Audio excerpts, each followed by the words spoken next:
All right, let's get right to it. We've heard the analysis. Now let's hear from the campaigns. Kevin Madden is an advisor to the Romney campaign, and KellyAnne Conway is a senior advisor to the Gingrich campaign. And KellyAnne, I'm going to start with you. I heard you say something this morning on Morning Joe that you believe you have successfully sort of punctured the balloon of electability on Romney.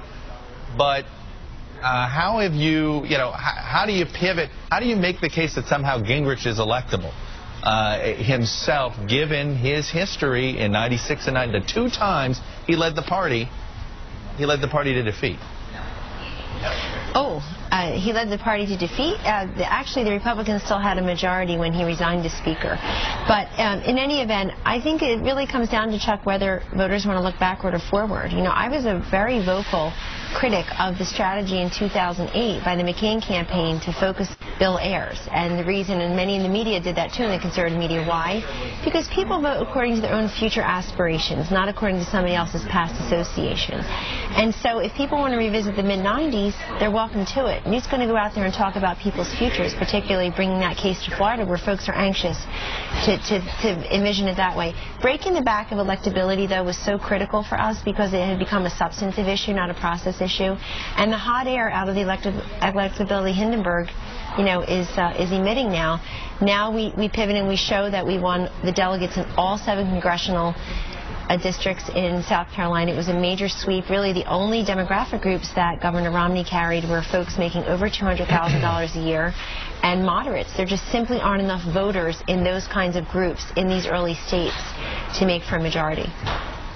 Kevin Madden, if you don't have electability, what do you have? Well, look, I think electability is part of the governor's argument, and I don't think one contest is going to serve as the summary judgment of the entire party or the entire electorate.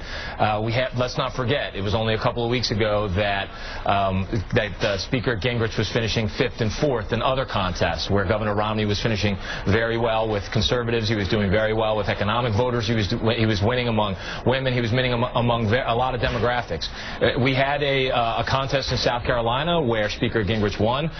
Governor Romney competed very strongly but didn't win. But this is still a question of who is best positioned to fix the American economy and who's best positioned to beat Barack Obama on that issue in a general election. And because Governor Romney is somebody with the resume of experience from outside of Washington, unlike Speaker Gingrich with his long history of ethical transgressions and making money off of Washington, D.C., that is going to be a question and a choice that is crystallized right now for the Republican electorate in Florida and going forward. And then we're still in a very good position. Talking wealth creation. I want to give you a chance to respond to that. But let me ask you this on Gingrich. One of the quiet sort of hand-wringings about him among some Republicans who like him and are sort of pulling for him to succeed is, well, you know what? It never lasts. With Newt, he gets a moment there and he shoots himself in the foot. Why is it different this time? Why is candidate Gingrich going to be built to last this time? Well, we all learn from our political near-death experiences, and he's had 2 just in the last few months. I think there was a great lesson coming out of Iowa. This idea of wanting to run a positive campaign when our main competitor was not going to play ball with that really set us back, because we absorbed millions and millions in negative advertising. When we got to South Carolina, the Romney campaign spent $4.7 million in paid ads, got 0 delegates to show for, and a lot of that media, was negative towards Gingrich. So I think we've really turned the corner across the Rubicon here, and the durability of the bill to last is to keep Newt talking where he is best. He talks about history, deep history, but he talks about aspiration in the future. And I think to connect that directly to the voter, the other thing that's going on here, Chuck, it's accepted wisdom that the debates help Newt. That's indubitable. The other thing that's helped Newt that we're really going to leverage is 2010. Voters in 2010 would not be told what to think and who to vote for. And we've got that going for us. People in the Republican primary electorate do not want to wrap this up all neat and pretty. They want it to go on. They want their chance to have at it. Kevin Madden, have the Obama campaign attacks on Romney, which have been pretty sustained, have they hurt? Have they taken a toll? Is that what's hurt you in this primary? No, I don't think so. And I think that given the fact that Governor Romney competed very strongly in Iowa, actually had a win in New Hampshire and finished second here in South Carolina, I think that shows the depths of support that we have across many different demographics, across many regions of the country, and that we're well positioned to continue on through the campaign with an argument about the governor being the best position to help fix the American economy and best position to beat President Obama. I mean, we have to remember that South Carolina was one contest. It was a contest that I think the Gingrich campaign did very well in.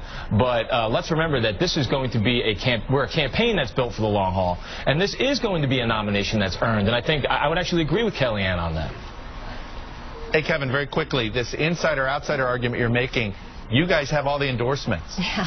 How does that make Newt Gingrich the all insider? All of K Street, all the lobbies. Yeah, we have, well, what's interesting is we have the endorsements of people who know about Newt Gingrich's ethical transgressions. They know about his unreliability as when he was House Speaker. They know that the last time we saw 4 years of Speaker Gingrich leadership, that it resulted in his stepping down from the speakership, because his own party and those who care most about this country didn't believe in his leadership. So I think that, and when they look at Governor Romney, they do believe that he has the aspirations, the vision for the country, the right direction for the country. KellyAnne, I'll let you respond to that, which is why, but to sort of ask you a question, why is it that nobody who many people, there are plenty of people but there are a lot of people who work with him who aren't for him? Well, you can ask them. However, I will point out that many of those people started their careers in 1994 when then Minority Whip Gingrich led them with the contract with America. So they're a little ungrateful. But we always knew we would never win the inside the Beltway primary. We'd never counted on that. We're not going to win them. We're not going to win votes in, Manhattan and D.C. Among the elites. But here's the point: you need Washington experience. Everybody, all three of us have deep Washington experience. That's why we're talking to each other right now. This idea that you could just parachute into Washington and transfer private sector abilities, what is the proof of that? And let me just say this, the outsider, you can be an outsider by fighting the system, and I think Newt's shown that over a number of decades. I don't think invoicing Freddie Mac for $1.6 million is the experience I'm looking for. All right. The good news is we're going to have the two candidates themselves talking about this in about 11 hours and 30 minutes if I get to end this show. Thank you both, Kevin, Madden, KellyAnne, and Conway. Next, we'll check on how Wall Street is starting the week. Plus